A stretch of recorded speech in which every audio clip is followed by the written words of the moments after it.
to get started here in just a few minutes, probably closer to the top of the hour while I set some stuff up here last minute in the background. But until then, enjoy some music by Harris Heller from Stream Beats.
Oh, it's the top of the hour. So what does that mean? What could that possibly mean? Well, it might mean that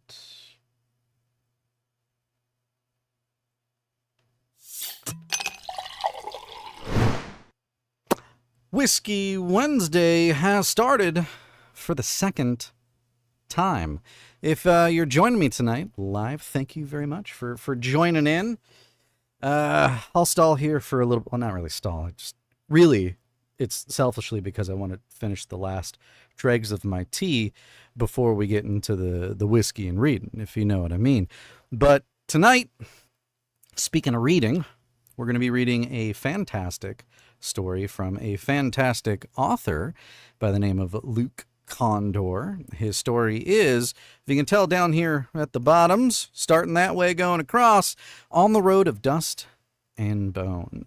It's going to be a fantastic story. Well, not going to be. It is a fantastic story. The whole thing is pretty much written from what I can tell, because I have the whole thing. And guess what I'm going to do after that? I'm going to read the whole thing. I'm going to buy it. I'm going to buy it because it is that good.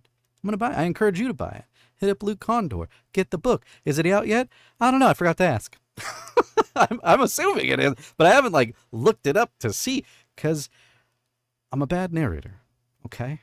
I should have looked it up. I should have been prepared, but I was kind of in a rush, right?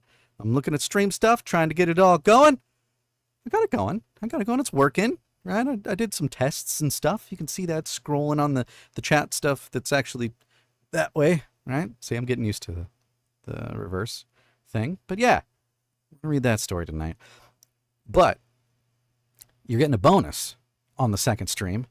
I'm not going to keep this going, first stream, 1 chapter, second stream. I'm doing 2 chapters. Third stream's not going to be 3 chapters probably, but you're getting a bonus tonight. 2 chapters, because first chapter's kind of short, and talk to Luke a little bit, and he's like, you might want to do at least a couple, get a couple in there because it's a little short. Give him more of a sneak peek of what's to come in the rest of the book. And I have to say, I'm excited. I hope you're excited, or going to be excited when you listen to it here. It really is a good story. And I love Luke's writing. He's one of the people that started the Other Stories podcast, in which I do some short story narration on as well. There's a whole kind of production that goes into the whole thing. A couple of gentlemen out of the UK, Luke Kondor being one of them, started this podcast, and it's all themed. So every month there's a new theme. Let's say it's like underwater, or aliens, or technology, or it could be anything. And then you'll get an episode once a week, short horror fiction based on that theme, and a new narrator every week to narrate that for you, and some production behind the scenes, a little bit of music behind there, little tasty stuff sprinkled on it, right, to make it sound good. That production thing, right? It's actually really good. I was a fan of the podcast before I even started narrating on it. Just one day on Facebook, they're like, "Hey, holding auditions for narrators. Anybody interested?" And I'm like, "Yeah, say less. I'm in." And hey, the rest is history, as they say. So check that out. Check out the Other Stories podcast. Tons of great stuff on there. More writers than just Luke on there, but I enjoy his writing a lot. Yeah, tons of stuff coming out there. And I don't know how much I can say, so I'm not gonna say much. But I'm gonna tease. They do this every year. They do a Halloween special every year. So you got to check that out. It's gonna be a good one. I don't know how much I can say, so I'm gonna stop right there. Jane, how's it going? Thanks for joining. Appreciate you checking into the stream here. We're gonna get started here in just a second. I'm just kind of vamping a little bit, talking to you, hanging out before we get started. Jump into the booth and do some reading here. New category, writing and reading. So I don't know if you guys saw that. I think obviously you, Jane, did, but fantastic category. Finally, we have like a home, right? Writers and narrators and reading can kind of come together, right? It's a beautiful thing. Now it's not just the reading fun category. It's actually official. You can write, you can read. There's a home for you. right? At least on Twitch. If you're watching on YouTube, hello. I have it on that side. I mean, that's why I keep looking that way. But yeah, we're going to get into the reading here. Post-apocalyptic story with a little twist on it and some blends of flavors. And it's going to be great. It's going to be fun. I love it. It's kind of Halloweenish, right? Post-apocalyptic, fitting in with the spooky ghosts and the spirits. And you'll see how the spirits tie in here in just a little bit. I don't want to spoil much, but teaser. Also, before I jump in, yes, Jane, it is the perfect combination. You're absolutely 100% correct. I want to draw your attention up here that way to the top corner. This is an artist, actually, and I wanted to feature her work on here as well. And you can find her stuff on Instagram, Stacey Clark there. It's a period and an underscore at the end of that Stacey Clark to find her on Instagram and a portfolio of all of her work. I'm just kind of flashing through some of the stuff that's up there. I'm going to get this down, I swear. But fantastic artist. She does a lot of art for Twitch that she has up on her portfolio and some other things too. But predominantly on her portfolio, we see a bunch of that stuff for the Twitches. So if you're looking for some Twitch stuff yourself, you need some banners or maybe a custom logo or something, check out Stacey and her work. And we'll talk more about it here at the end of the stream too. Because I think, advertising and getting your stuff out there in front of people it's really difficult, right? And I know that there's authors out there because I hear it, all the time that struggle to create, graphics for themselves, whether they're trying to just get something to promote or a book cover or stuff like that. So I want to kind of bring that to the channel too and just, show off their work a little bit. Oh, look, and we're officially a channel because we got hit by a bot already. Did that actually come through on the chat? I don't think it did. But yeah, how do I take care of that? No, it didn't come through on the chat. Cool, it auto blocked it. Thank you, Twitch, for auto blocking that. I don't think you actually see it coming through. Yeah, I don't see it at all there. God, man, they're hitting everybody lately. There's been a huge uptick of them trying to send out these links and stuff. Best viewers on, blah. Cheap viewers on, blah. Just been a ton of them. So I'm going to report that one later and get it blocked. I mean, you block one and then what do you know? There's 1,800 more of them. And I understand how it works. I block them really to make myself feel better. And I'm hoping that behind the scenes, they're doing some linking between the master accounts, kind of creating these things and blocking IP addresses. I know VPN's a thing. I work in cybersecurity as my day job. I don't just do narrating full time. So I have intimate knowledge of how it works. So I get it, but it's still annoying when you get the bots. But hey, I guess now it's a mark of an official channel, right? Newsy Girl, how's it going? The only thing you really missed was a bot trying to spam my chat, but Twitch actually blocked it before it even came through, I think. I don't even think you guys saw it. It was just an alert for me, like, boop, block this. Like, oh, okay, yeah, cool. But it already did. I don't think it came through, so that's it. We're going to get into some reading tonight. I'm going to repeat it again here. So if you were here earlier, I'm sorry, I'm going to explain it. I'm going to jump into the booth. I swear, we're going to get started. We're going to do it right now. We're going to jump in. I swear, give me like 2 minutes. We're going to we're going to narrate a story. On the Road of Dust and Bone that you can see down below by Luke Kondor. He is one of the creators of the Other Stories podcast, where two gentlemen out of the UK created this kind of thing, and they write short horror fiction. And every month there's a theme. So every week you get a new short story that is written, narrated, and fully produced with music and tasty little bits, sound effects and stuff thrown in there. Fantastic if you like that, kind of thing. And if you're a writer and you like to write short stories and maybe with a little bit of a horror twist to it, a little tinge of that element in there, they always have openings for writers to submit their stuff. And if your story gets selected on, that particular category that they're doing it for, you get your story fully produced, narrated, and thrown up on the podcast. And it's absolutely fantastic. Check it out. The Other Stories podcast. Super, super good. Unknown Soul, thank you for shooting in the lurk there. Appreciate it. Thanks for stopping by. We try to write short stories. They turn into novels. I've heard that that's a thing, right? Like You're like, oh, this will be a short story. Boom, 600 pages. What happened, right? And then you got to edit, and you got to kill the babies, right? That you wrote. You gotta take them out and make it shorter. I get it. I hear about it. I don't write personally. I'd love to. You guys are crazy. I don't know how you do it. It's hard. It's hard. I just read, right? Right? I just try to make your stuff sound amazing. Hopefully, I don't know. I don't know where I was going with that. But anyways, we're gonna jump into the booth. Thank you very much for jumping in there and watching the stream tonight. Thank you. Thank you for jumping in. Let's jump into the booth, shall we? I'm gonna switch over to there. It's gonna take me a moment to walk over there, but I'll be back with you here in just a second. All right, be right back.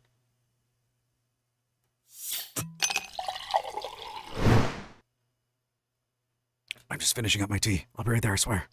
I'm coming. My water and my phone this time.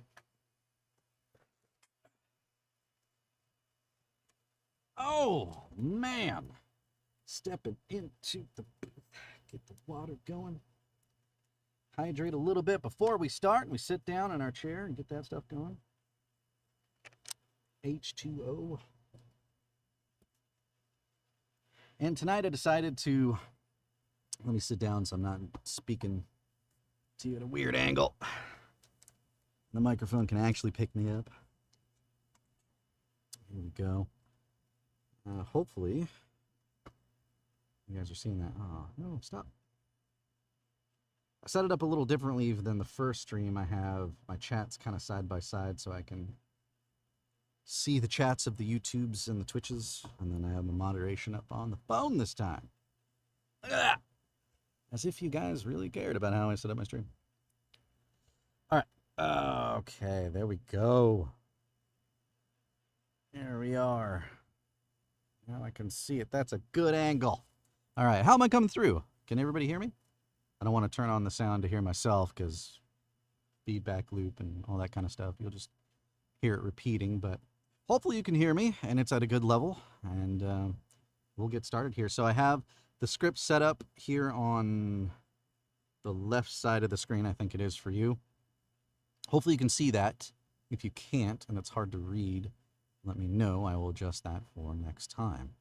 But changed it up a little bit so that what I'm seeing, as far as the script, is what you're seeing. So we won't have the... Point is, I'm learning from my mistakes from last time. Okay? All right. New to this too, but, you know. And I just heard something go off. I have no idea what that is because I can't see what it is. But if that was a follow or something like that, thank you so much for doing so. I don't even know what happened because I just realized I know what I did. I forgot to set up my alert box, so I can't see. I tried so hard to set this up and get it right, and you just forget stuff. So I'm sorry. Bear with me here. I think it was. The beacon has been lit and answered. Oh, there we go. What is it? Mama Rednecks. Well, thank you very much for, I think you might have just followed. I can't tell. I'm a terrible streamer. I don't know if you can tell that. But thank you so much for stopping by. And we're going to jump into this story here by Mr. Luke Kondor. And the story is On the Road of Dust and Bone, a post-apocalyptic story. So let's jump in. Let's read a couple chapters. And then, hey, maybe afterwards we'll hang out a little bit, okay? All right, here we go. Without further ado, Part 1. Take a right by the sofa man. Dusty first met Thomas after his wife stopped breathing. He opened his eyes and said her name, and when she didn't turn around, he knew she was dead.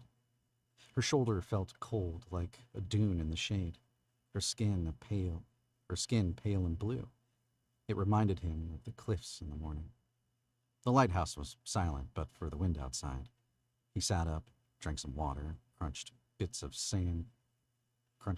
dirt and sand in his teeth, and rubbed the salt from his eyes, and then set the insides of his ears and then the insides of his ears and his hair, and ran his many fingers across his bare ribs. The world is different today, he thought. Yesterday was a lot like all the days that came before it. He'd woken up and gotten on with the chores. He'd plucked purple potatoes from the allotment, gathered and filtered bucket water, poured some back into the ground, but put the rest into plastic bottles and put them with the others in the hole at the bottom of the garden.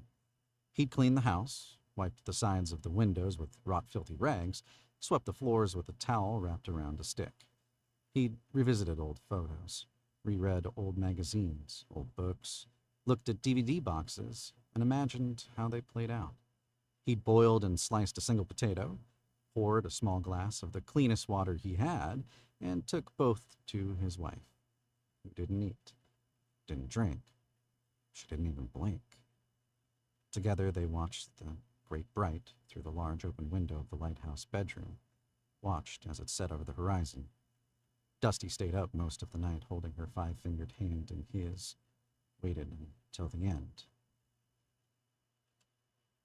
Oh my gosh.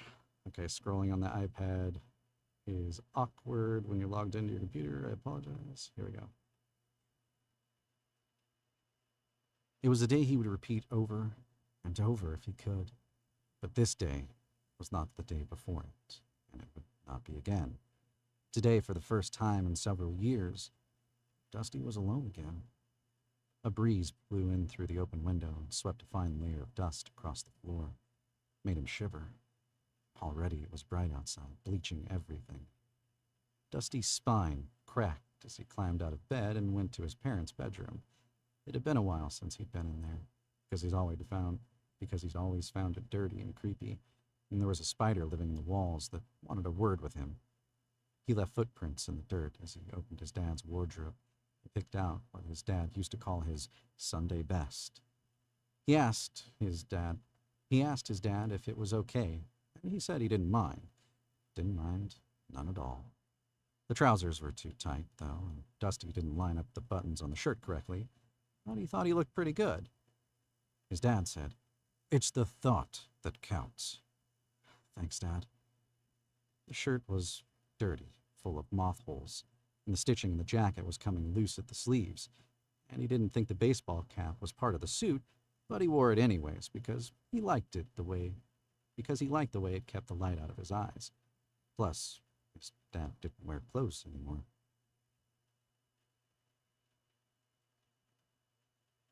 Dusty didn't know how to do the knot and the tie, so he copied as best he could from old pictures of his parents standing beside the lighthouse, sometime before the sun grew big and angry, before it turned into the great bright.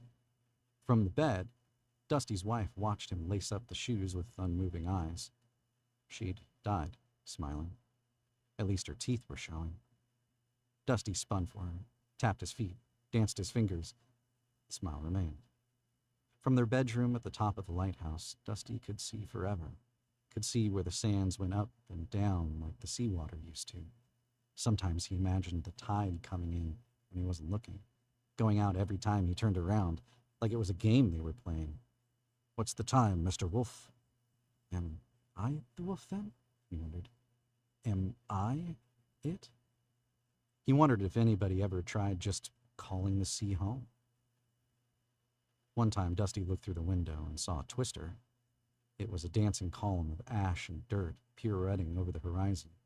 Another time, he saw a bolt of lightning that lingered for longer than bolts of lightning ought to. Mostly, though, there was nothing but sand, and his mom would say, "There's only danger out there. Danger, danger, lemon danger." And "Never open the door," his dad would add, "if you're not sure who's on the other side. And never stay out after bedtime. And always brush your teeth. And wash your hands. And balls." "Martin!" "Sorry, June, but it's true."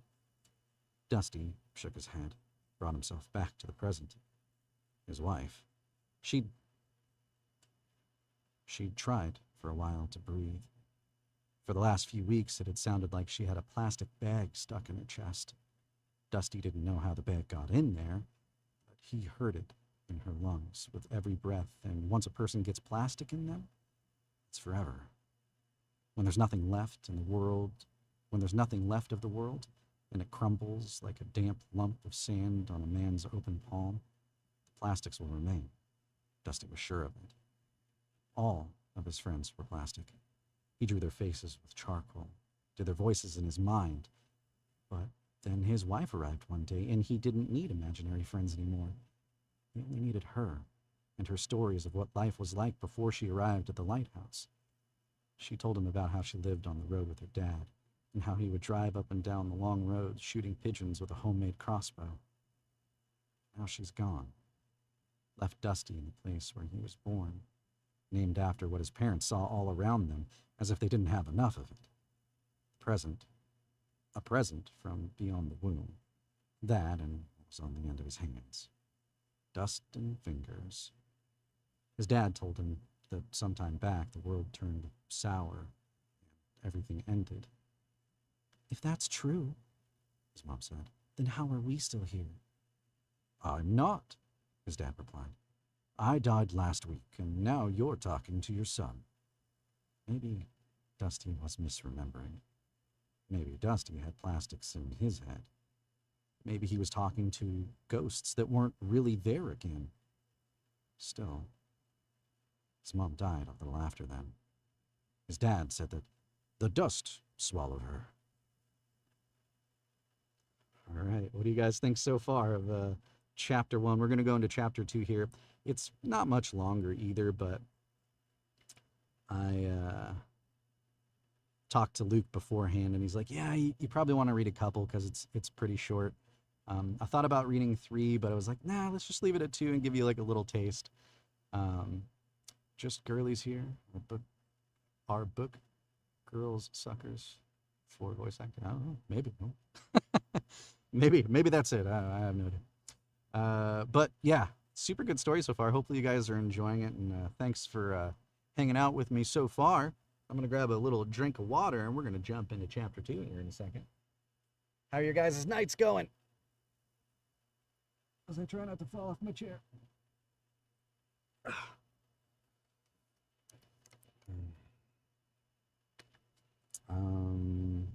Yes? Wow.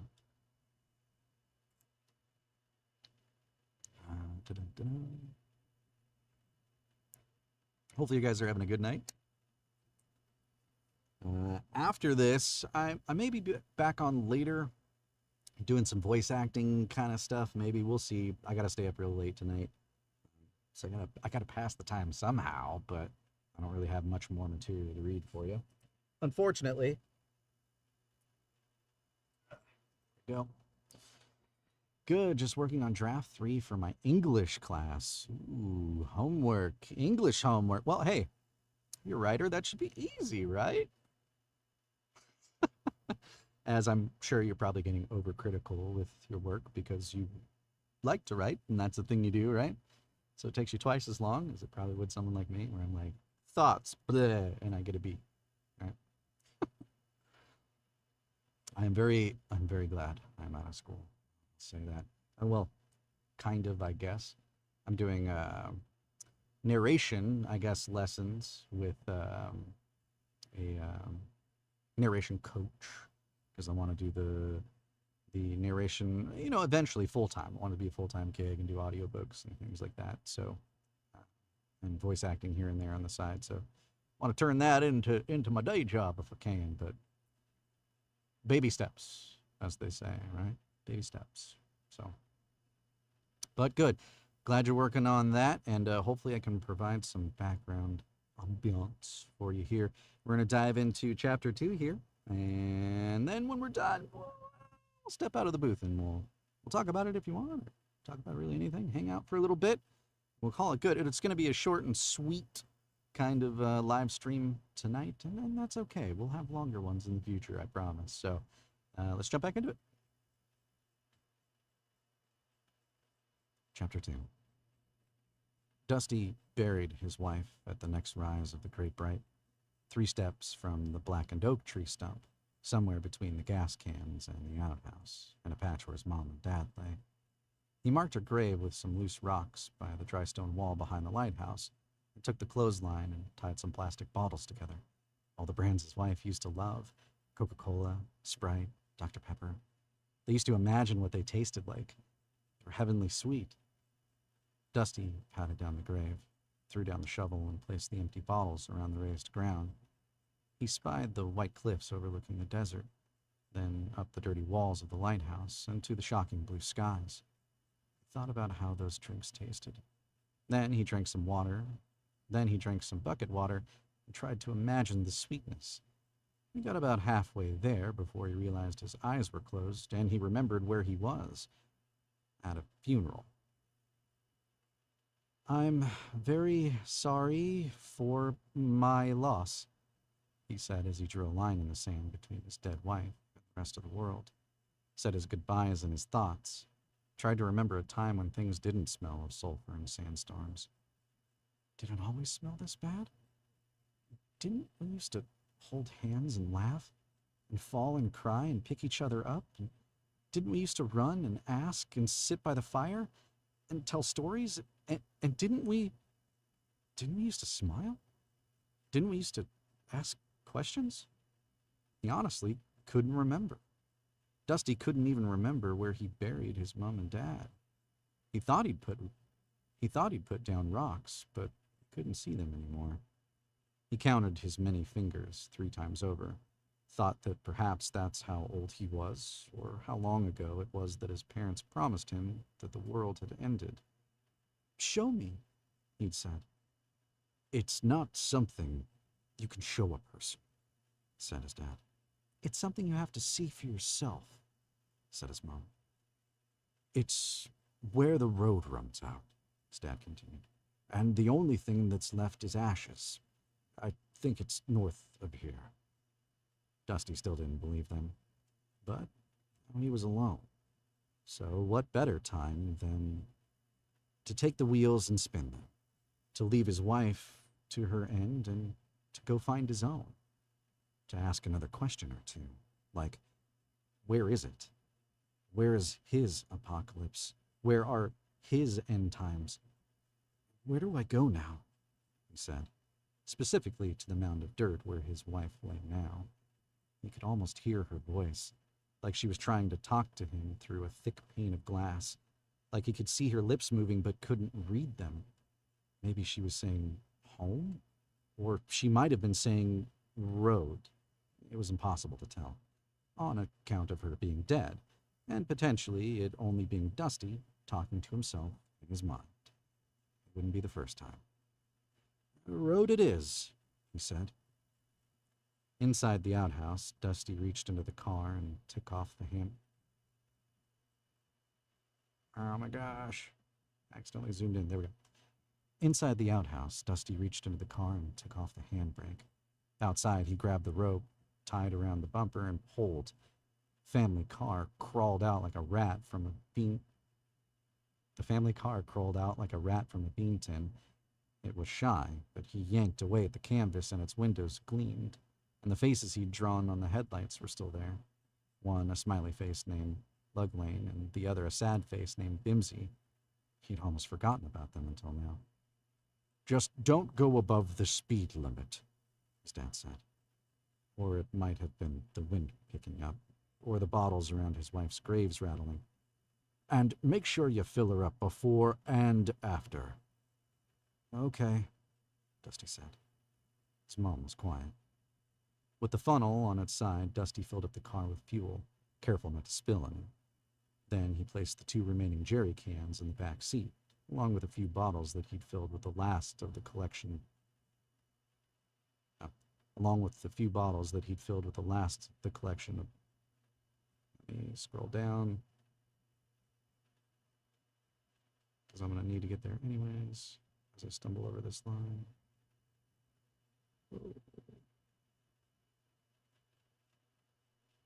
There we go. Start that over, shall we? Then he placed the 2 remaining jerry cans in the back seat, along with a few bottles that he'd filled with the last of the collection bucket deposits. Finally, he climbed into the car. He pushed the clutch in, put it into gear, and turned the key. The car chuckled to life. "Hello," the car said. "Long time no see." Dusty didn't reply. Talking to cars was ill-advised. In the rearview mirror, he saw his dead dad, dead mom, and there by the window, his dead wife. They were all sat in the back seat, all of them ashen pale. Don't you want to stay here?" he said. "Wouldn't you all prefer to stay here at the lighthouse?" His parents looked at each other, then back to Dusty. Where are we going? His dad said. Please, let's not stay out too late, his mom said. His wife's lips moved, but again Dusty could not hear her. On the road in front, the Great Bright took up half the sky, and what remained of the road disappeared into its middle. It was as good. It was as good a direction as any. As I stumble on the last line. But there you go. That's it. That's chapter 1 and 2. It was a short one. It was a short one tonight. But you know what? They'll kind of even out. I'm, guessing as we kind of get into this more. We'll have some long ones. We'll have some short ones. But I don't know. Hopefully that interested you and maybe picking up this book. Again, I'll have some more information here kind of later, and I'll probably pin it to the YouTube recording of this so that you'll all have that and all the information there. And then obviously I'll put it up on the social medias and stuff too, where you can grab Luke's book if you're interested in going further. Hopefully you enjoyed the read tonight. Let's switch back over to the old desktop there, and let's have a chat, shall we? I'll be right back.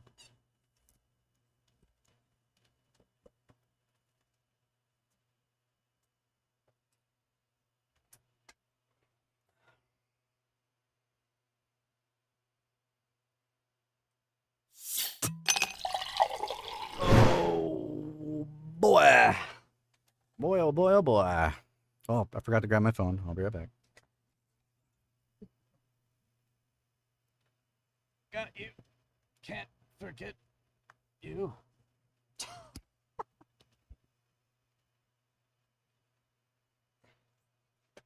have this like little clamp when I put my phone on, and it's a good clamp because it doesn't want to let go. My phone. But yeah, that's it. Now here's the part where we can kind of relax for a little bit, enjoy a beverage or two. I'll be having my whiskey tonight, but partake in whatever you'd like.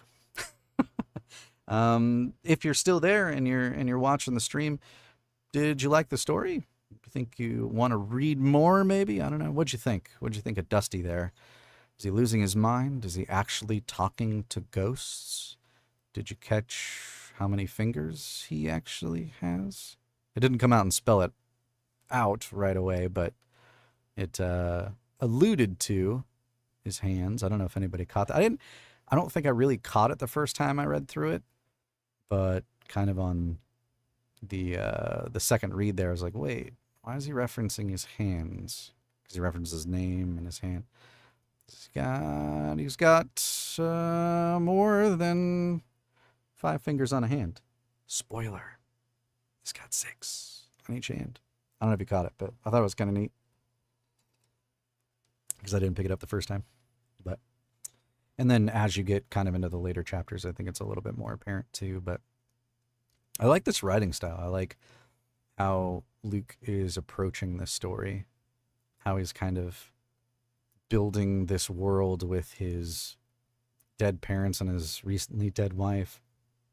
As morbid as that thought is and situation, I guess it's interesting. It's an interesting way to kind of tell a story, and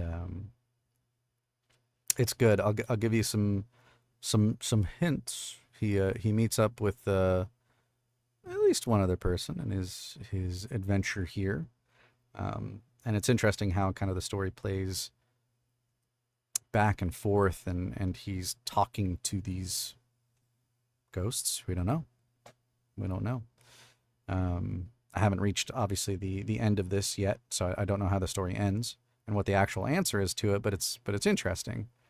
It makes me definitely want to read more, and because do you get that like you have to know, like it's this weird thing, like, and I'm sure other people like experience it too, but it's like, for example, at night, my wife likes to watch a movie, right? And preferably, it's a movie that she's seen hundreds and hundreds of times, right? It's not new. It's something like one of her favorites for a while. Well, probably still favorites, but is the Robin Hood movie, the one with Kevin Costner. It's a good movie. It's a good movie when it came out, and it's got Morgan Freeman in it too, which I absolutely love, so I don't mind watching it. But here's the thing. She puts it on because she's seen it a billion times, and her brain can just kind of shut off to it, and she can drift off to sleep. I am the opposite. Even though I have seen it a billion times, I want to see what's next, because my mind's like, but what next? I know what's coming next. I've seen it. I could probably recite the dialogue verbatim at this point, but I have to watch. I can't look away. Like, it's like this weird thing. She's maybe, seen it honestly, maybe 20 times. I've seen it 8 million because I've watched the darn thing until I'm like, okay, she's asleep. I've turned it off, or eventually I can kind of drift off into sleep, but I have to purposely turn away. And I'm the same way with books. I can't I love it. Like when, writers do the thing where they do the cliffhanger at the end of the chapter, but I also hate it because I gotta know what's happening next. You know what I mean? I can't. That's why they do it, right? To hook you in, to suck you in. But then I'm up to 3 a.m. and I'm trash at work the next day. My boss isn't going to accept well, the book was really good, so I stayed up. He's going to be like, dude, grow up. And I'll be like, I have tried, but I can't. That's why. But anyways, are you guys like that? Do you watch a movie to fall asleep that you've seen a billion times, or you got to have silence or white noise, or because I've figured out white noise is probably better for me. I've tried the ASMR stuff. Sometimes it's calming. Sometimes I'm again, engrossed in watching what they're doing instead of letting it relax me. I don't know. It's white noise though, the sounds of rain or whatever. I prefer that. So Jane says, I'm trying to fall asleep to streams. It's 4:30 a.m. now, so it's working great for me. Wow, where are you? And let's see, you're not 7, 8, 9, 10, so you're not in the East Coast. Oh, Germany, cool. What part of Germany? If I'm keeping you up, feel free not to answer me because it's 4:30 in the morning. You're trying to sleep, but now I'm all curious. I got to know. What I was just talking about. I got to know, right? I don't know. I've only been to Ramstein. I was in the Air Force, and we flew into Ramstein when we were coming back from doing a couple missions in Iraq and Afghanistan. We stopped in there and did some stuff. But Northwest Cologne is probably the most well-known city nearby. Oh, okay. Right on. Loved Germany, dude. The climate and everything. I'm originally from Seattle. I think that's why the rain is kind of inherently calming to me because it rains a lot there. Don't know if you heard of it, but it's pretty infamous for the amount of rain that it gets. Super rainy and windy and cold. But anyways, loved the climate. It kind of reminded me a lot of Seattle, where maybe it was just kind of the time of year, but even kind of just the landscape kind of reminded me of home a little bit. The only thing I didn't like is that at the time, the euro was $2 American per euro. So my $20 pizza was $40, which was crazy. It's not as bad now, but man, when it first started off, I was like, oh, everything's so expensive here. And I did the typical American thing, right? We all decided to go out to a bar because duh, that's what you're going to do. And we got up to the bar and I'm like, oh man, I just realized I don't know any German. I know very scattered words that aren't going to help me in this scenario. Now, book dich. He's going to be like, what the hell are you talking about? I don't know. I just know random weird words. I'm Scheistekopf. I know that one. So I was like, all right, Hefeweizen's a German word, right? So I'm like, maybe he'll get it. I would like a Hefeweizen. And he's like, I speak English, dude. You can have whatever you want. I'm like, right. Forgot for a second. Everybody else is way more educated. You learn multiple languages in school. My bad, but I'll take Hefeweizen. It sounds good. But yeah, so that was fun. Great beer, by the way. Great beer. But yeah. But I had a great time in Germany. I really liked it. I liked the people. I liked the climate. I want to see more of it. I know about Seattle and the weather there because I have read Twilight. Okay. All right. I didn't realize Twilight was based on a Seattle. admittedly, haven't read that one. My wife has, and she conned me and my brother-in-law to watching it with her and her sister, and it was not for me. It's just, but I wasn't into the sparkly vampires. I'm sure it's actually a great book. She said the book, as always, right? The movies aren't as good as the books, right? It is what it is. But yeah, I want to see more of Germany for sure. There's a cruise we thought about taking. Me and my wife like to cruise, because I think it's like a really good way to see and experience a lot of different places depending on the cruise that you take, right? Like we did one around like the Mediterranean. We got to go, we flew into Barcelona where it left out of. We got to see Barcelona. We spent a couple days there, and then we went, into France, into Versailles, I think, and then we went into Italy, and and you get to experience all these different places, right? Whereas if you planned a trip and you went to one place and you didn't really like it, you're stuck there for your trip, right? You're like, oh, this sucks, right? But if you go on a cruise, you're like, oh, that place, I don't really want to see much more of that place. Oh, but this place we got to go back to. And then your next trip that you save up for, you go there, right? So I love doing the cruise kind of thing. But they have a cruise, I think it's Viking, don't quote me on that you can sail up like this. I want to say it's like a river cruise where you sail up some like Christmas villages. I don't know. But we were looking at it quite a while ago. But you could like stop in at all these like shops and stuff, and like they had pictures of like the little town. And it was like this cute little like Christmas town, and like I don't know, I just kind of wanted to stop in there and see all these different kind of places up and down that river. It sounded like fun. I don't know. Maybe one day we'll do it. But I've never heard of people thinking highly of the Germans. Oh, really? A lot of us can be fairly cold upon first meeting. I guess. Yeah.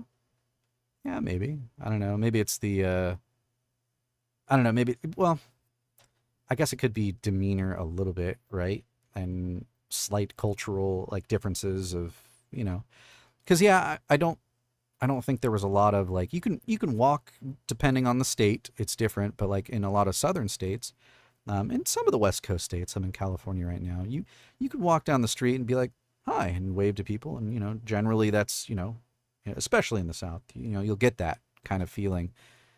But I don't really remember having that kind of interaction in Germany when I was there. But it was a while ago, a few decades ago. So, so I don't quite remember, but no, loved the people, the food, the beer, the country in general. So I have nothing bad to say, actually.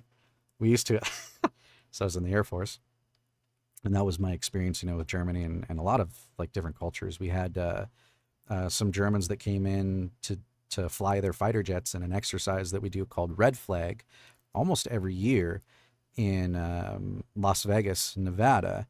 And there's a part of the airspace in Nevada near Las Vegas that is restricted to only military aircraft. So we play war games there. There's actually a documentary out there called Red Flag. That's all about it. But the aircraft that I flew on was called the AWACS, and it's a command and control platform and helps like control fighters and assets and communication and radar and all kinds of stuff you don't care about. But we got to fly with a whole bunch of other nations that participated in this mock war game. It was super cool experience. And so we had a German component there. And I remember like standing in the hallway listening to them talk in German, and we're like, oh, that sounds so cool. And then one of them busted out with like Scheiße. And I'm like, oh, I know that word. I know. That's the one. I got that one. I got the Scheiße. I know that word. I was excited. They probably thought we were strange. But we had British component there too, with the Royal British Air Force, I think it was. Some Aussies there too. Actually, we had some of the nations in the United Nations actually purchased some of the AWACS aircraft. So we had foreign components that actually flew on our jets with us, like allies that flew on the jet. And one of my supervisors was Canadian, actually. So interesting how that went. That was like, I don't know, I always thought it weird. Like you'd think of like a military armed force and you'd think they would just keep to their own.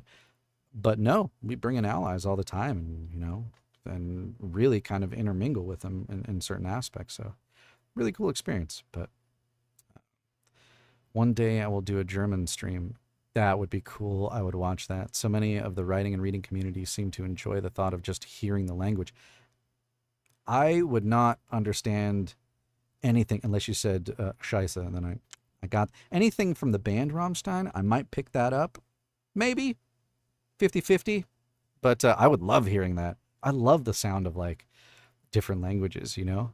Like I wonder, I often like, I don't know, I have that thought of like if I didn't understand English, what would it sound like to me, right?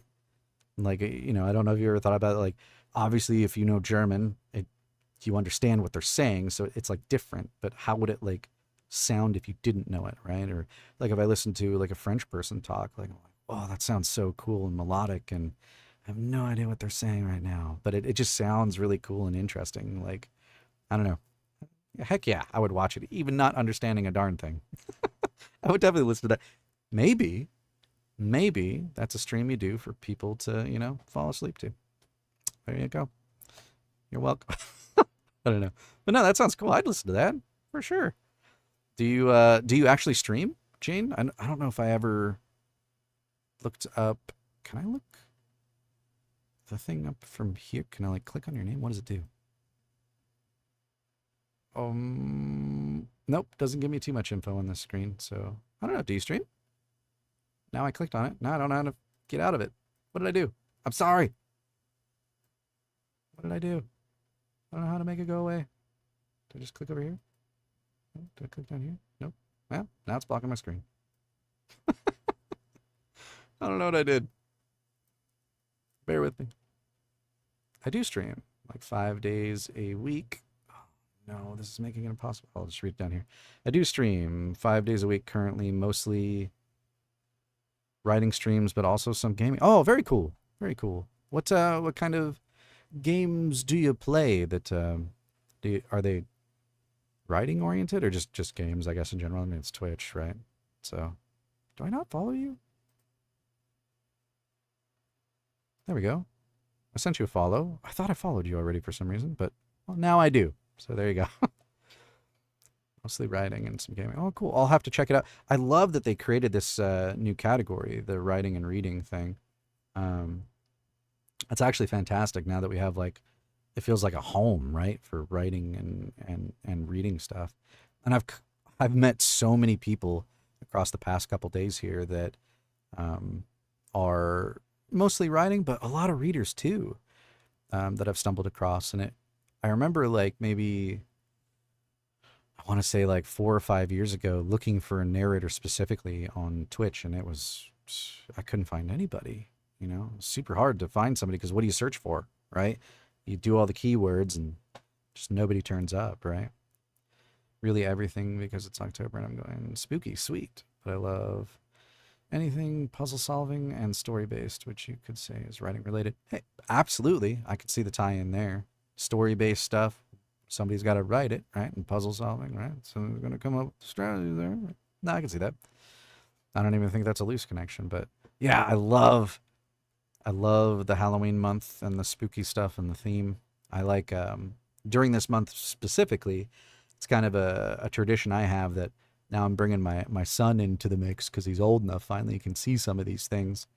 I like to watch like the older, like scary movies, you know, and specifically I like watching the B films that are terrible, but they're so terrible they're good. You know, I'm talking about like Boa versus Python. Well, you know that's not going to be a good film, and it's fantastic because it's not.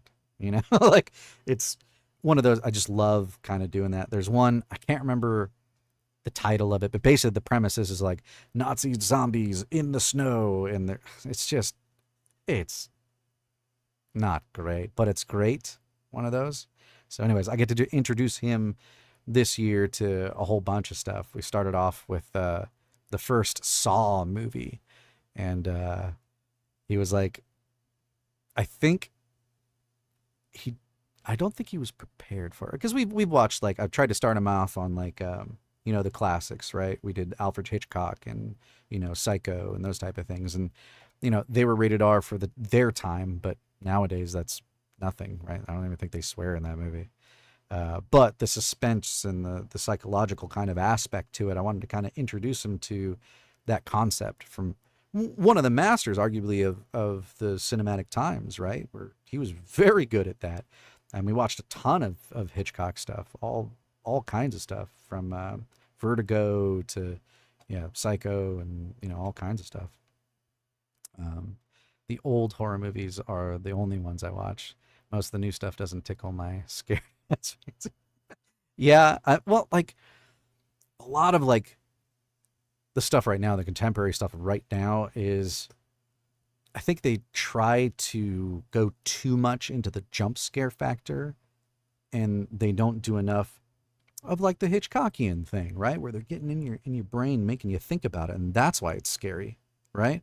Birds is not a fantastic movie in the aspect of like horror and scaring you that way, but it makes you think about those situations, right? You're not safe, and you have that feeling like, my kids need to get to school, and are they safe? And like it plays on that psychological kind of element, and I think a lot of that is missed nowadays. They're just going for the jump scare and the flashy CGI, and they're just not paying attention to it. I think kind of movies across the board have been going that way. You have a diamond in the rough every now and then, but yeah. I love that you introduced your kid to Hitchcock. Absolutely. He truly was a master, and it's sad that a lot of folk never see because he's old, right? Yeah.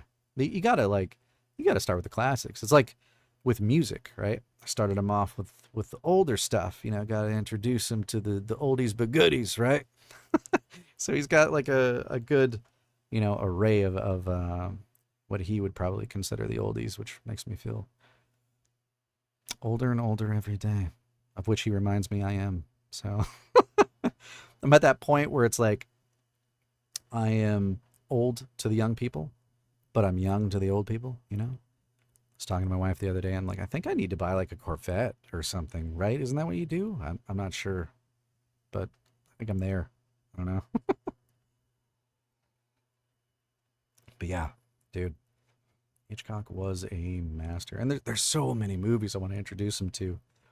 We he likes scary stuff. That's one of the things. Like, I don't know if you've heard of the game, but Five Nights at Freddy's. He begged me forever to play that game, and I was like, man, I just don't. I said no for a long time because I was like, I don't know if he's ready for that.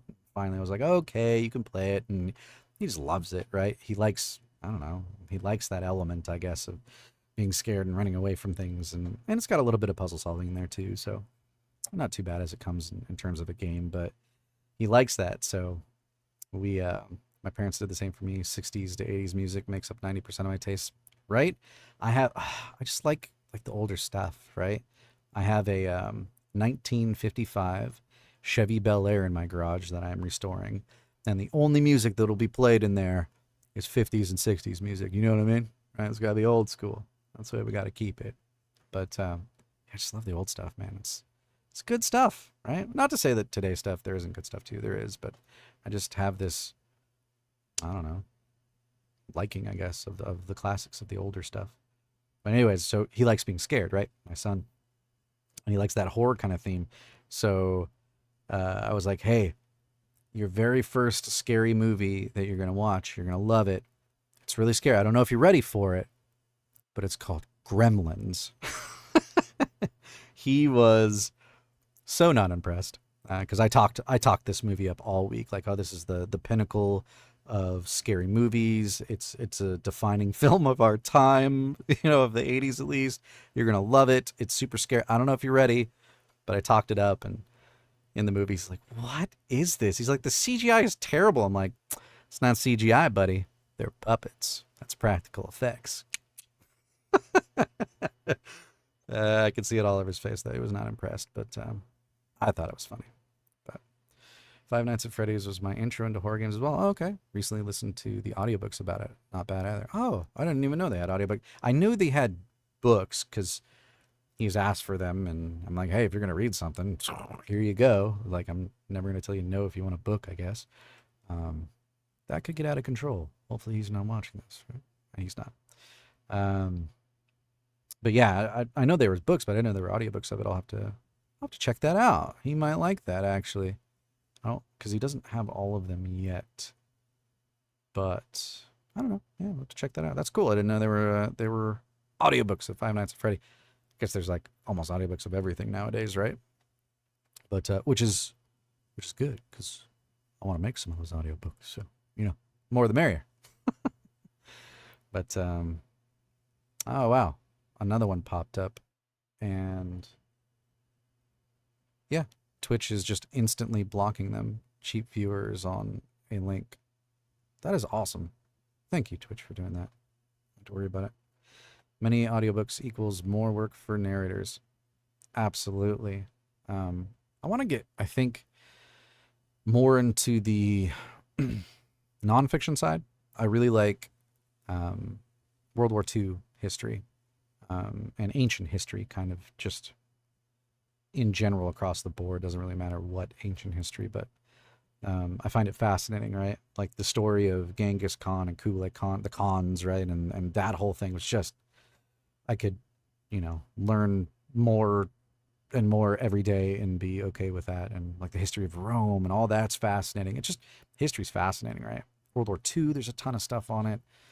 So I'd really love to like do more nonfiction like that. I've done one nonfiction title so far, but it was on like how to play poker. I mean, it was interesting, but it's really, really up my alley of interest. But if you think about it, if you're narrating nonfiction, all the stuff you could learn, right? All the stuff that's just out there that needs to be turned into audio form, right? I had a deal that kind of fell through, but I was going to do an audiobook. It was a textbook for cybersecurity. And my day job is in cybersecurity. And I'm like, hey, I'd be your perfect guy. Narrate the book. I already understand the terminology, right? It fell through, unfortunately. But that would be kind of cool to do too. Maybe pursue more textbook stuff as well. But I like fantasy though. I really do. Like, if it's got dragons in it, I'm in. I'm actually narrating a sci-fi space opera right now. And it's going to be about, it's a 6-book series. The first book, which I'm almost finished with, is about, I think it's going to be about 25 hours long for the first one. And they're all going to be about that long, if not longer. Really good story. So I don't mind doing fiction. I like reading fiction. I like science fiction and fantasy and all that kind of stuff. But I have this just desire to learn more. And I think nonfiction might suit me there. I think your voice would lend itself really well to nonfiction. You have that sophisticated flair, I guess. Well, thank you. Thank you. I know we had to come up with my audiobook coach.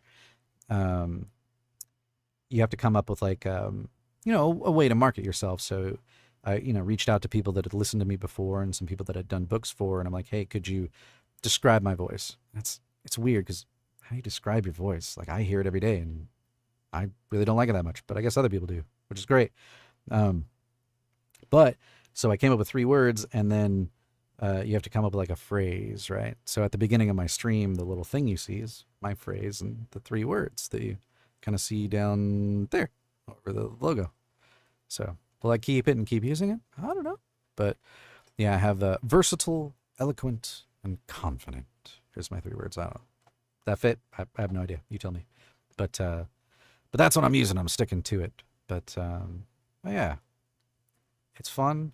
I want to keep doing it. I want it to become eventually my day job, as I think everybody that does some kind of creative outlet probably aspires to, right? Wouldn't it be amazing if that was, what you did all day for work? Absolutely. And maybe one day we'll get there. I don't know. But at least for now, I'm going to have fun doing this. So it is fitting and I like the approach. Yeah, I think it's an interesting approach. And like at first I was kind of like, man, does this work? But hey, I'm going to a coach, listen to him and do what he says, right? He's done over 1,000 audiobooks and he's super, famous, I guess, as an audiobook narrator. So why wouldn't I listen to him? It's just, I don't know. It's just something that I've never done before. And like marketing yourself sometimes is really hard. And like evaluating like, what is this thing that I'm trying to market and use? Right? It's weird. I don't know. It's a weird concept, at least to me. I don't know. But I'm going along with what he says because he has to know what he's doing, right? That makes sense. The The dude is super talented. And the reason he's my coach is because I listened to his audiobooks and I'm like, wow, that guy's really good. I want to be like him when I grow up, kind of deal. So why wouldn't I do it? But it's always just a little like, I don't know, weird. Does that make sense? I don't know. But I guess it is fitting. But anyways, I think I'm just rambling and probably keeping you up. So, I'll probably cut it short here in just a second. But learning from your idol is so cool. It really is. And it's, I don't know, it brings this other, I like the rambles. Well, cool. Because I do that a lot. So stay tuned. But yeah, it's weird though. Cause like when I'm getting ready to do my assignments like that he has, cause he assigns you homework to do, you practice narration and you practice the things that he's talking about, the concepts. And like when I'm sitting down to do them, I have this feeling of like, I want to do so good and I want to impress this guy. Like I want him to love what I am giving him. Cause I want to impress him, like, it's like this feeling that I have. It's cause I really respect him. But he's really good about giving honest feedback, which I really, really appreciate. Like I prefer a more blunt approach than sugarcoating it, right? Like if I'm not doing something right, just tell me. I can handle it, right? And he's very good about that. He's not like harsh, right? Like you suck, but he's constructive with it. But he'll let you know, like, no, and I've done the thing I've learned, but I've turned in like an assignment to him that's a reading assignment, and I forgot because I got busy. That's an excuse, I realize, but I turned it in and I didn't proof it. And I had messed up a couple of words, said them incorrectly, and he's listening to it. He's going to catch it, right? As a listener would. And he's like, hey, I caught those words. Here's every single word you messed up. You need to look this stuff up. You need to proof it because if this was an audition, you wouldn't have gotten the gig. And it's simply because you didn't take the time to proof your work. Don't do that next time. And it's like, it's one of those things where you're like, I'm sorry, Dad, but you need it. I need it, like I need that stern approach. Like, don't do that. Unacceptable, dude. Don't, you're a professional. Being a professional comes with certain things, right? So, and then the acting critique too of it, because I didn't grow up in theater, right? So it's one of those things that like I appreciate too. Like, hey, here's the methodology. Here's what you have to think about. Here's what you need to decide to do when you're acting out these characters. Because we're doing an audiobook, you're all the characters. You're not just one. You're every single one of them. You're the mom, you're the dad, you're the brother, like you're the antagonist and the protagonist. You're everybody. So you gotta get that emotion across and that feeling across. And it's definitely a huge learning curve at first, but I'm a little more than halfway through his program, so I'm picking it up and putting it down, hopefully. So I've become way better than when I started my first audiobook. Ooh, I'm sorry. I'm sorry, guys, that I did that to your work. Everybody's got to have a first one, right? Everybody's going to have a first one. It wasn't great. It wasn't great.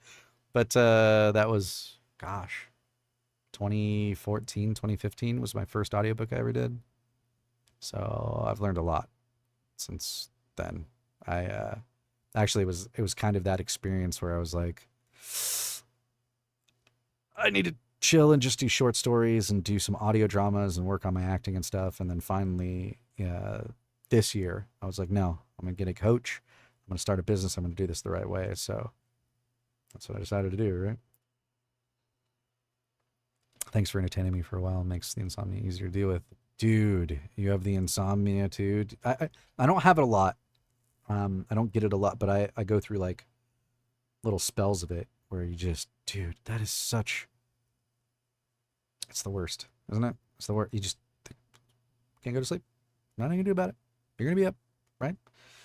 I think a lot of it too is, you just can't shut your mind down, man. Like you just can't stop thinking about stuff. And you're like a zombie the next day, right? And doing the whole micro sleep thing at your desk, and it's terrible. It's absolutely horrible.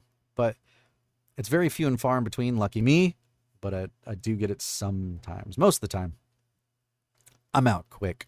You know, I think they said the more intelligent that you are, the harder it is for you to go to sleep. So that means 90% of the time, I'm an idiot because I'm out, no problems. But there's occasionally where I guess I have a smart spell. You know, I'm up there on average finally, and I just can't shut the brain down and go to sleep. Just up, and I'm thinking about anything. I can't count sheep because then I start thinking like, sheep. Where did the word "you" come from? Why do they call it "you"? What is that? What's the etymology of that word? And why is that? You know, and then, well, then a goat as a kid. And, you know, you go down that road, and then it just doesn't stop. So, you know, but yeah, I feel for you. Hopefully, you get some sleep tonight. It's it's probably what, 5 a.m. or did you say it was close to 4 a.m.? I remember. I have a fear if I scroll up, it'll mess it up. I'm gonna scroll up. I can scroll up. I lost it. I don't know where it went. Yeah, anyways, doesn't matter. Hopefully you have a good night. I think I'm going to call it here. I think it's good. I might be back on way later.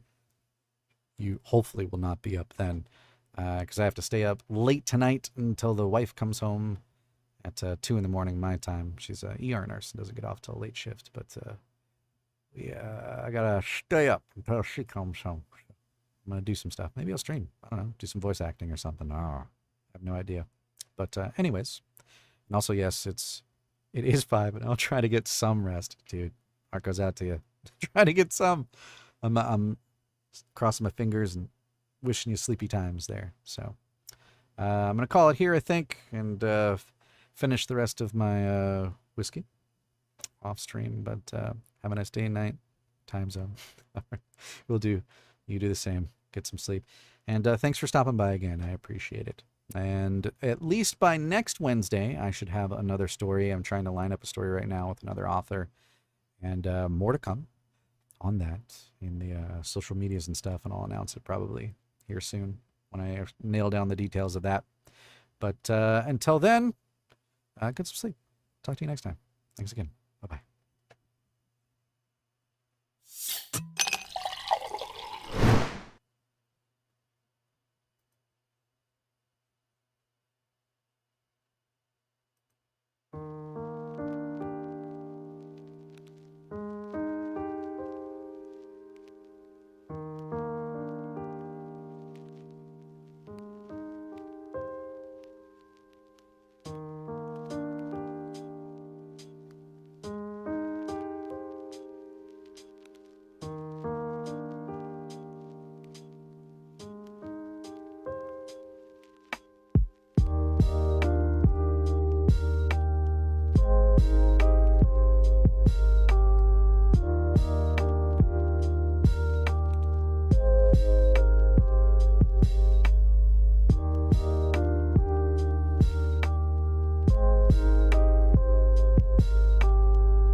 He's a good actor, but he's not famous. Yeah.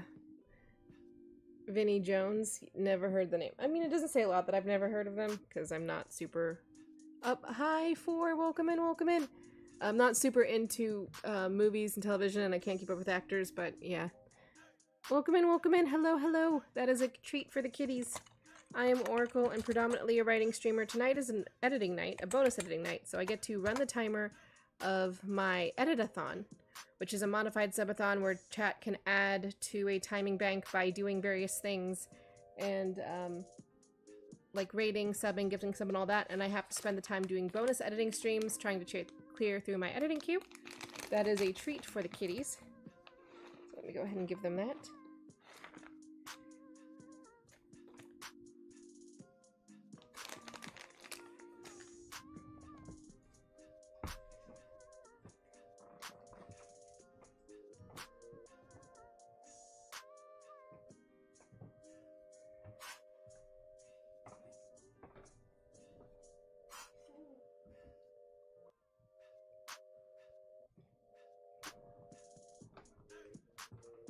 I'm gonna beef my wine while I'm up. But how are you? How was your stream? How is everything? I vaguely remember that movie, Volt. Vaguely. But it was a soccer movie, so I guess you would need soccer players.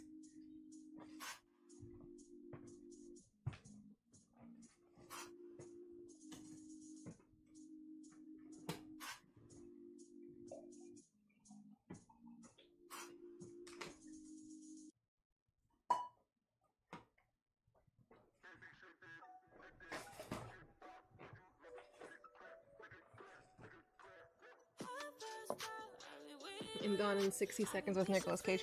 I could not keep up with Nicolas Cage's career. Like, I will give him credit. The dude, like, when he's in a show or a movie, goes all out. He never holds back, but, like, he was doing a lot of stuff. And I get it. He had a huge tax bill, but still.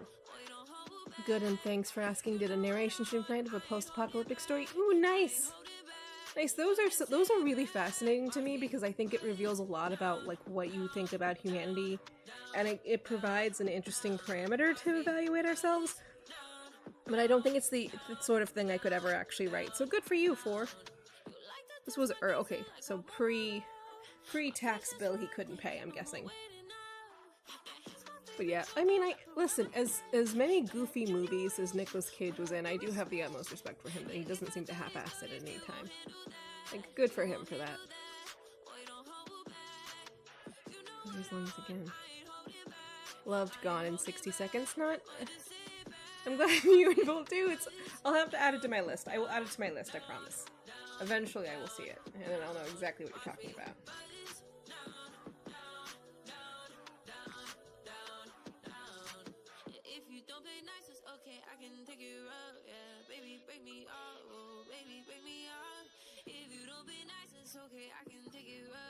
Vinny was a character called the Sphinx.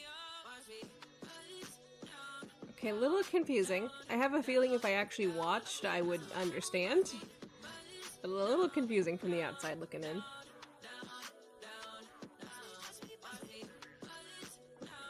I think there was a catharsis, and yeah. I thought you were from Long Beach, man. Okay. He wiped his pained expression.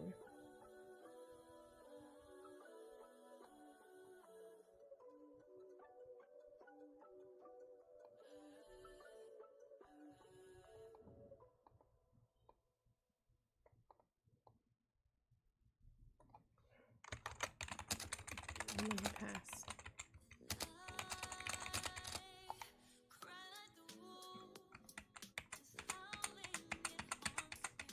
Quote from the movie, I figured, yeah. I also didn't think I could do it justice, having not seen the movie. Snatch is definitely, okay. I'll add that to my list too, Volt. But you should know, of all people, how long my list is and how I don't often get to it, so. I will do my best. Min Min, if you liked movies instead of being read to, we could get through so many of these movies. We could just chill in bed and watch.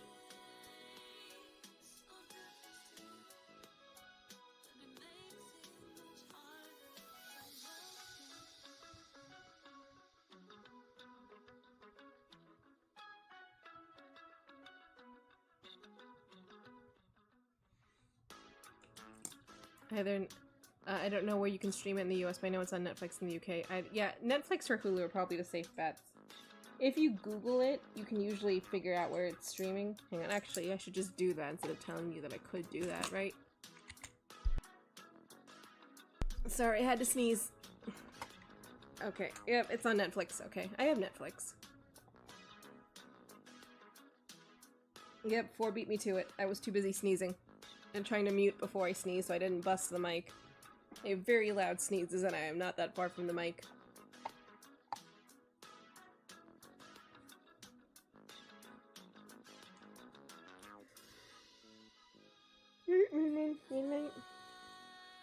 Baby boys.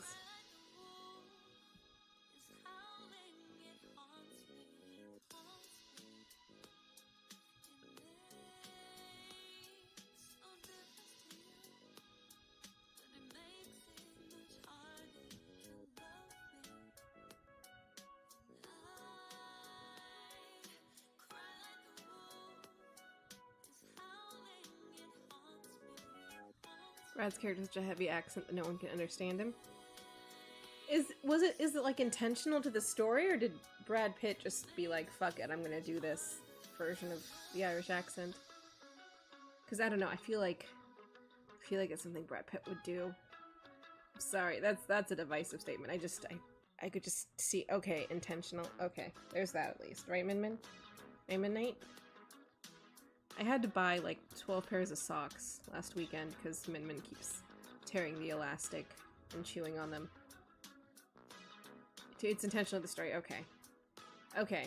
Yeah, I was saying to Volt earlier, I've heard a lot of, I mean, over the years, right, you hear negative things about every actor, but I've never heard of Brad Pitt mailing it in. Like, he tends to do, like, the best he can with what he's given. I know World War Z was, like, it was a weird script. I've actually seen that one, and I'm sure it's gonna bother you guys, because it's not a good movie. And as somebody who doesn't watch movies, I should be more selective with the movies I do watch. But yeah, that one, the script was just flawed to hell, and he still did a good job. Like, I feel like, okay, I don't know. World War Z, so it's based off of a book, but it takes one character mentioned in the book and it tries to give it a story, and then it ends up in development hell, and so there's so many different writers that touch it, and it just doesn't seem... It just falls apart when you look at it the wrong light. And then you have to look at it the wrong light, because it's a movie that you're spending time in, and yeah, that's at rant over. And that role was written for him after he asked if he can appear in the movie after seeing Guy Ritchie's debut Lock, Stock, and Two Smoking Barrels.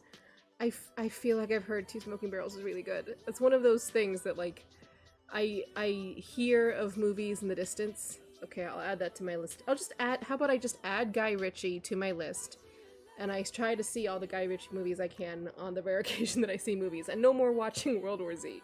How about that? Okay, that sounds like a valid plan for me.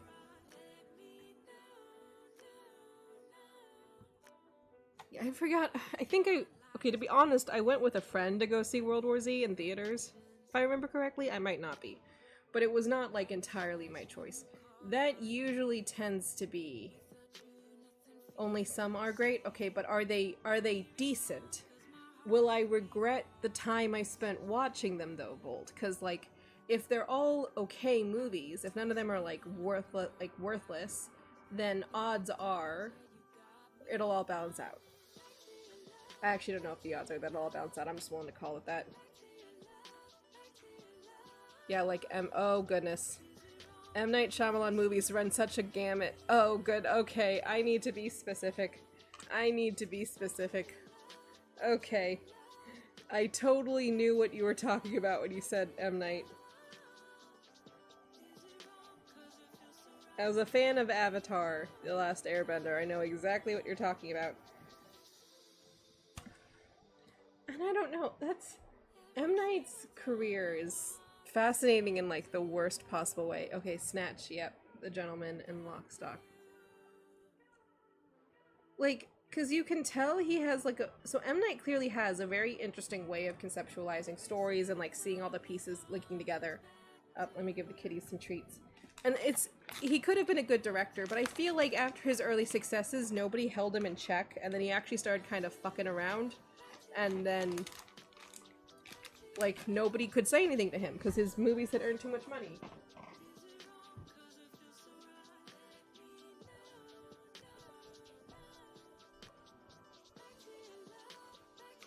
And then it was, like, too late. Go, best of luck with the kitties to retrieving your food, chocolate, whatever it is. Because, yeah, cats like food. But go get your chocolate, cutesy! And, yes, Senka waited. Min Min is napping peacefully, so he didn't notice. First chocolate tries to pull out prompt. Oh goodness. Oh goodness. Cutie's having some misadventures trying to get chocolate. The Ministry of Ungentlemanly Warfare was good. The bad ones are the Aladdin live remake, Swept Away, the second Sherlock, and Revolver. The rest are okay. I've heard the Aladdin live remake was bad. I've heard about that. That one checks out. But like with M. Night, Unbreakable for the longest time was one of my favorite movies. And The Sixth Sense, I watched a video essay dissecting all the ways that like M. Night left that conclusion out in the open, but you don't pick it up on the first watch. And it's actually like low-key kind of brilliant. Like there's that scene where the doctor goes to the restaurant with his wife.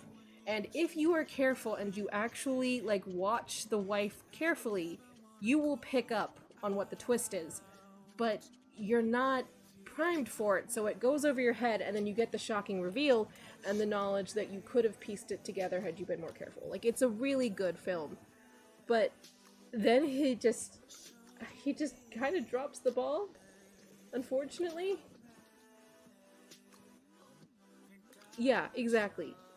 Both are good M. Night movies. And then you have something like After Earth with Will Smith, which I always bring up as like an example of M. Night's decline, because Will Smith as an actor has a very specific strength. He's very good at being the happy, charismatic lead. His character in After Earth is the complete opposite of his strengths, and so he falls flat. And it's like, you have, not to say that Will Smith is like a one-note actor, but it's such a night and day in the way he handles these roles and like the quality of the performance he brings. It only makes sense to lean into his strengths, and then you don't do that? Like, it is kind of mind-boggling to me. Maybe it shouldn't be, but it kind of is. So yeah, I actually, for somebody who does not watch movies, I have a lot of opinions on M. Night's career, and I feel like that's kind of a dick move. The Village, okay, I can see it having the same potential as Sixth Sense did. Like, it's not as carefully constructed, in my opinion. It's not as, like, impressive of a storytelling feat, but it's definitely not a bad movie. Midnight. You have opinions, Midnight? Do you have opinions on Avatar: The Last Airbender? I've never seen Avatar by that director. I have seen a reference of it from Avatar: The Last Airbender Season 3. Oh gosh. Avatar by M. Night Shyamalan feels like it's just mailing it in. Like if he wanted to do one of his other movies, he had to do the Avatar movie, because he like, once again, he doesn't really understand how the characters work and what their strengths are, and so the performances get very jilted. I'm sympathetic to the fact that the CGI was never going to be great because it's bending elements. Like the earth bending in the M. Night Shyamalan film is like really, really. I mean, it wasn't bad for. Okay, let me finish my first thought. The bending in Avatar does look goofy, especially the earth bending, but I think it wasn't ever not going to be goofy. I think there was no way around that. So I'm not going to blame M. Night for that. That's not his fault.